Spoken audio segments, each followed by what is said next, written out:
dito, meron ako ditong dalawang buong papel. Okay, ito mayroon akong makikita. Ito, isang buo, hahatiin ko sa kalahati. Okay, ito namang isa, na isang buo, hahatiin ko siya, o ito kalahati o sa 1/2. Ito naman, hahatiin ko naman siya sa 4. Pagka-4, ano ang tawag? 1/2 o 1/4? 1/4. Okay, ito na yung 1/4. Ito, ganito kalaki yung 1/4. Ito naman yung 1/2. Ibibigay ko kay Bella, halimbawa ito. Ibibigay ko kay Bella ang 1/2. Ibibigay ko naman kay Zach ang 1/4. Sino ang alin ang mas malaki? Yung 1/2 o 1/4? 1/2. Ha? 1/2. O, tika, di magkapareho. 1/2 o 1/4? 1/2. Alin ang mas malaki? 1/2. Oh, tingnan niyo oh. 1/2. Ito 1/2 kasi isang buo, hinati ko sa dalawa, kalahati. Ito kalahati o 1/2. Ito naman, itong isang buo, hinati ko siya sa 4.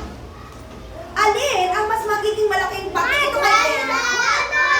O, ito kay Bella. Ito naman kay Zach. Alin kaya ang mas malaki? Isa lang. Alin, ito 1/4, ito 1/2. Alin ang mas malaki? Oh, gawin natin tinapay ito. Halimbawa, tinapay. Ibibigay ko sa iyo ang malaking tinapay na ito, Bella. Ito naman kay Zach. Saan kaya dito mas maraming makakain? Kay Bella. Ano yung kay Bella? 1/2 o 1/4? 1/2. Ano ito? Mas konti kay Zach kasi ito lang sa kanya, oh, mas malaki eh. Ito, so anong mas malaki? 1/2 o 1/4? 1/2. Tandaan nyo yan. Tingnan nyo, oh, di ba? Ito, ganito kalaki. Hinati siya sa dalawa. Kaya, hinati siya sa dalawa, kalahati sila. Mas malaki ito, 4 ang hati. 4 silang hati, oh.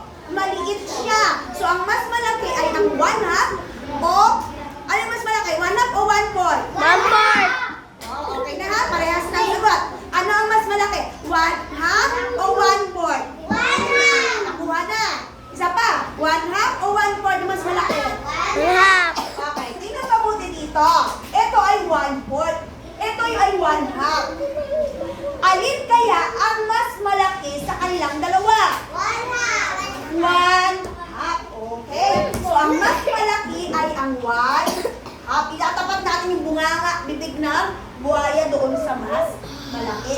Tingnan nyo, ang liit lang nito eh. 4 silang maghahati, dito dalawa lang. So, ang mas malaki ay 1/2. Nakukuha ba? Okay. Ito naman. Isa-isang box na to, katulad nung pinakita ni teacher kanina. Alin kaya ang mas malaki ang parte? 1/2 o 1/4?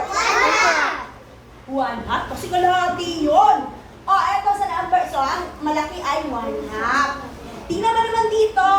1/4 o 1 bang mas malaki? 1/2 pa rin. So, ano na ngayon ang mas malaki? 1/2 o 1/4?